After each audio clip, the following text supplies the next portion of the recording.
Have you ever stopped in front of a mirror and for a fraction of a second didn't recognize the person staring back at you? It wasn't a scare. It wasn't your imagination. It was something far older than that. Something your mind still has no name for. This video is about mirrors, but really, it's about what you see when you look too long. There are approximately 3.9 billion mirrors in the world. You probably walked past one today. You might not have even noticed. And yet, in almost every human culture that has ever existed, mirrors were treated with caution, with respect, sometimes with fear. Why? A mirror is just glass and silver. It's physics, it's optics, it's 17th century science. There is nothing there, and yet, there's an experiment you can do right now, alone, preferably at night. Go to the nearest mirror, turn off the light, leave only a candle or the hallway light creeping under the door, and stare at your own face without blinking for 2 minutes. Researchers at the University of Urbino in Italy did exactly that with volunteers in 2010. What they found has no simple explanation, and we'll get there. But first, we need to understand how we arrived here, because this fear didn't start with you. It is 8,000 years old. The first mirrors were not glass. They were stone, volcanic stone, black, dense, and polished until it could hold a reflection. 8,000 years ago, in what is now Turkey, someone picked up a piece of obsidian and saw themselves for the first time. We don't know what they felt in that moment, but we know what they did next. They kept the stone. In ancient Egypt, mirrors were buried with the dead, not as vanity, as protection. They believed the reflection held something of the soul, and that without it, the dead would be lost in the afterlife. In China, bronze mirrors were placed face down when not in use, because leaving them facing up was an invitation, an open door. To what exactly, they never fully explained. The Romans believed a broken mirror meant 7 years of misfortune, not because of superstition, because the reflection was you, and something that holds you should never be broken carelessly. Every culture, every continent, every era, the same instinct, the same unease. These were not primitive people. These were astronomers, architects, philosophers, and they were all afraid of the same thing, their own reflection. The question is, why? In 1600s Europe, when someone died inside a home, every mirror in the house was covered. Not one, not some, every single one. The reason was simple and terrifying. They believed the soul, in its final moments, was vulnerable, confused, disoriented, and if it caught its own reflection before leaving, it would become trapped, locked inside the glass, forever. Think about that for a moment. These were not isolated rituals. This practice existed in Victorian England, in rural America, in Jewish tradition, where it is still observed today, in parts of Africa, Asia, and South America. People who had never met, who spoke different languages, who worshipped different gods, all covering their mirrors for the same reason. In ancient Greece, it was believed that the reflection was not a copy of you. It was your soul, visible, exposed, and therefore fragile. To shatter a mirror was to shatter a piece of whoever looked into it last. In some Native American traditions, mirrors were never kept inside homes, because a mirror facing a door was a mouth, open, waiting. There is a word for this feeling, the sense that your reflection is not entirely yours, that something in the glass is watching, not copying, watching.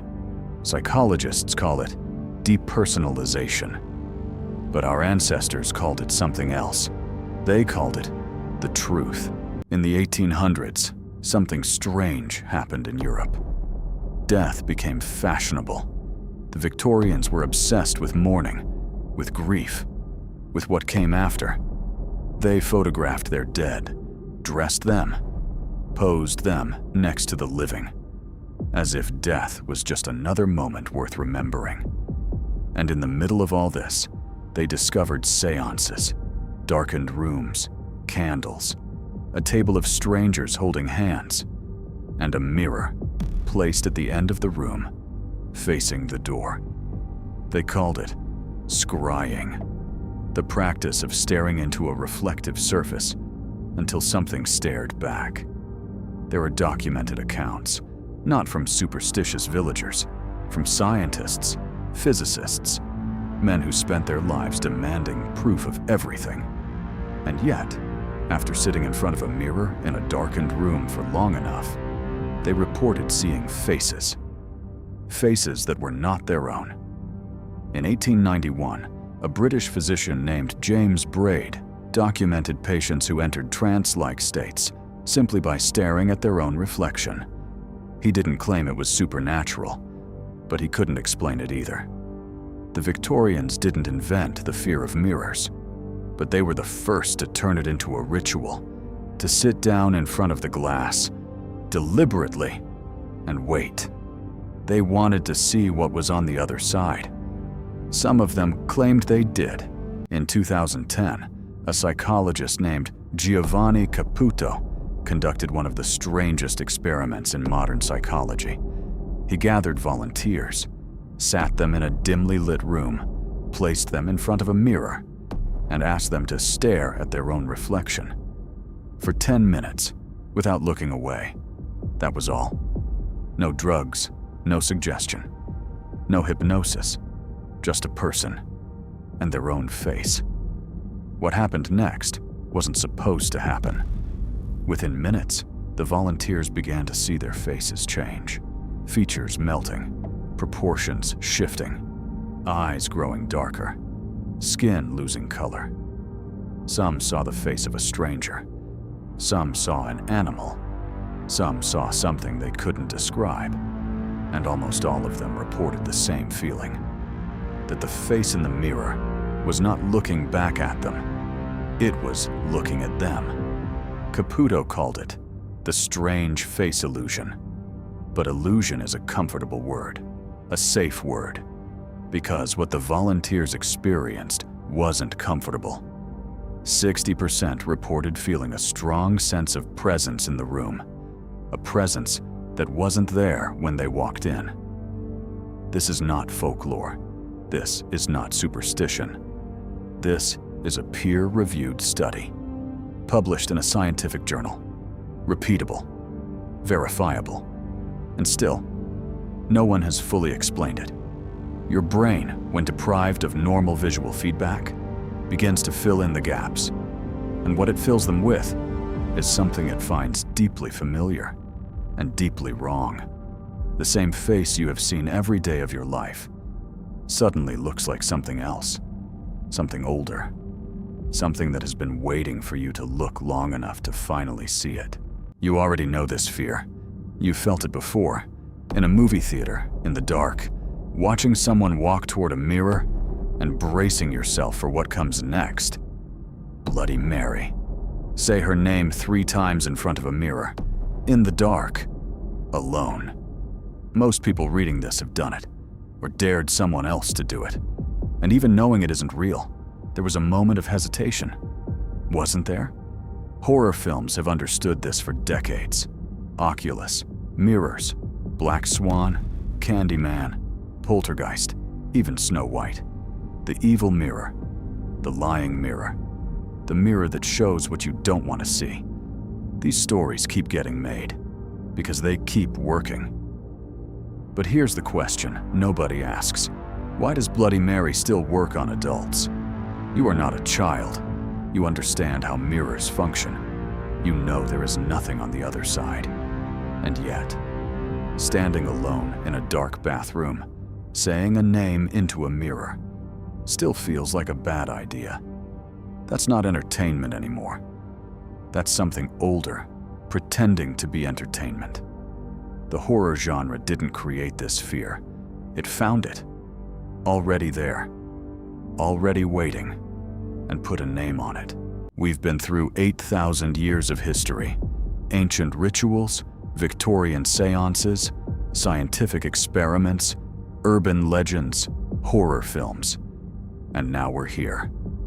At the real answer. The mirror doesn't scare you because of ghosts. It doesn't scare you because of Bloody Mary. It doesn't scare you because of anything outside of you. It scares you because of what's inside. When you look in a mirror, you are the only animal on Earth that knows what it's looking at. Elephants, dolphins, chimpanzees. A handful of species can recognize themselves in a mirror, but only one of them looks at their own reflection and thinks about death. That's you. Every time you look in a mirror, somewhere beneath the surface of your awareness, you are measuring. How much have I changed? How much time has passed? How much is left? The face staring back at you is not who you were 10 years ago. And it is not who you will be 10 years from now.